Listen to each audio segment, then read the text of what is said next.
ವಿಶ್ವವಿಖ್ಯಾತ ಹಂಪಿಯ ಉಗ್ರ ನರಸಿಂಹ ದೇವಸ್ಥಾನದ ಆವರಣದಲ್ಲಿ ಜಿಲ್ಲಾಡಳಿತ, ಜಿಲ್ಲಾ ಪಂಚಾಯತ್, ಜಿಲ್ಲಾ ಆಯುಷ್ ಇಲಾಖೆ ವತಿಯಿಂದ ರಥಸಪ್ತಮಿ ಪ್ರಯುಕ್ತ 108 ಸೂರ್ಯ ನಮಸ್ಕಾರ ಹಮ್ಮಿಕೊಳ್ಳಲಾಗಿತ್ತು.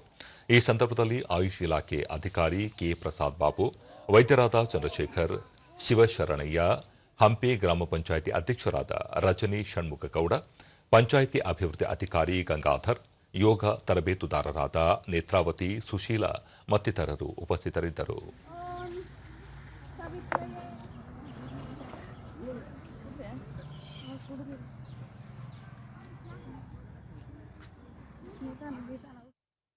ಮಂತ್ರವನ್ನು ಜಪಿಸ್ತಾರೆ ಅಂತ ಹೇಳ್ತಾರೆ. ಬಳಿಕ ಗಂಗಾಧರ್, ಸೂರ್ಯ ನಮಸ್ಕಾರ ಮಾಡುವುದರಿಂದ ಆರೋಗ್ಯಕ್ಕೆ ಅನುಕೂಲಕರ. ಈ ಹಿನ್ನೆಲೆಯಲ್ಲಿ ಕಳೆದ 1 ತಿಂಗಳಿಂದ ತರಬೇತಿ ನೀಡಿ ಸೂರ್ಯ ನಮಸ್ಕಾರ ನಡೆಸಲಾಯಿತು ಎಂದರು. ಸೂರ್ಯನ ಎಳೆ ಮಕ್ಕಳಿಗೆ ನಾವು ಸೂರ್ಯನನ್ನ ತೋರಿಸ್ತಾರೆ, ಯಾಕಂದ್ರೆ ಅದರಲ್ಲಿ ಈ ಆರೋಗ್ಯ ಇಲಾಖೆ ಪ್ರಕಾರ ಡಿ ವಿಟಮಿನ್ ಇರುತ್ತೆ ಅಂತಂದೇಳಿ ಆ ಒಂದು ಪದ್ಧತಿನೂ ಇದೆ.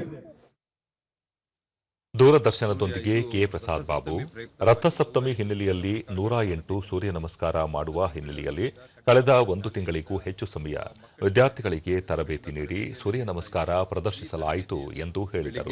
ಜಾವ 6 ಗಂಟೆಯಿಂದ 8 ಗಂಟೆ ತನಕ ಸೂರ್ಯ ನಮಸ್ಕಾರಗಳು 108 ಸೂರ್ಯ ನಮಸ್ಕಾರ ಮಾಡಲಿಕ್ಕೋಸ್ಕರ ಇಲ್ಲಿ ಐತಿಹಾಸಿಕ ಸ್ಥಳದಲ್ಲಿ ಉಗ್ರ ನರಸಿಂಹ ಮತ್ತು ಬಡಲಿಂಗ ಜಾಗದಲ್ಲಿ ಮಾಡಲಿಕ್ಕೆ ನಾವು ಇಚ್ಛೆಪಟ್ಟು ಇಲ್ಲಿ ಎಲ್ಲಾ ಮಕ್ಕಳಿಂದನೂ ಈ ಕಾರ್ಯಕ್ರಮವನ್ನು ಹಮ್ಮಿಕೊಳ್ಳಲಾಗಿದೆ.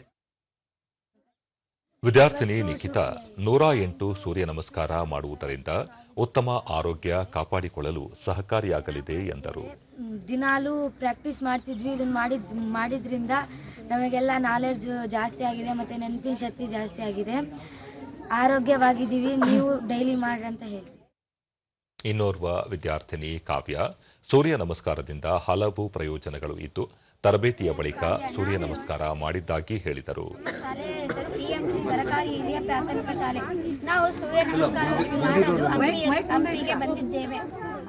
ನಾವು 108 ಸೂರ್ಯ ನಮಸ್ಕಾರವನ್ನು ಮಾಡಿದ್ದೇವೆ.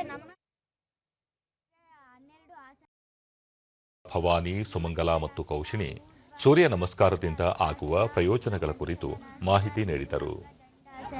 ಅಷ್ಟಾಂಗ ನಮನಾಸನ, ಭುಜಂಗಾಸನ, ಪರ್ವತಾಸನ, ಅಶ್ವ ಸಂಚಲನಾಸನ, ಪಾದಹಸ್ತಾಸನ, ಊರ್ಧ್ವಾಸನ, ನಮಸ್ಕಾರಾಸನ. 1 ತಿಂಗಳಿಂದ ತರಬೇತುದಾರರಾದ ನೇತ್ರಾವತಿ 108 ಸೂರ್ಯ ನಮಸ್ಕಾರ ಮಾಡುವ ಸಲುವಾಗಿ 1 ತಿಂಗಳಿಂದ ಮಕ್ಕಳಿಗೆ ಯೋಗಾಭ್ಯಾಸ ಮಾಡಿಸಲಾಗಿತ್ತು ಎಂದು ಹೇಳಿದರು. ಐತಿಹಾಸಿಕ ಸ್ಥಳ ಉಗ್ರ ನರಸಿಂಹ ದೇವಸ್ಥಾನದಲ್ಲಿ ಆಯೋಜನೆ ಮಾಡಿದ ಒಂದು ಪ್ರಯುಕ್ತ ಇಲ್ಲಿ ಬಂದು 108 ಸೂರ್ಯ ನಮಸ್ಕಾರಗಳು ನಮ್ಮ ಮಕ್ಕಳು ನಿರಾಯಾಸವಾಗಿ ಮಾಡಿ ಪೂರೈಸಿದ್ದಾರೆ. ಇದೇ ಸಂದರ್ಭದಲ್ಲಿ ಮಕ್ಕಳು ಯೋಗದ ವಿವಿಧ ಆಸನಗಳನ್ನು ಪ್ರದರ್ಶಿಸಿದರು.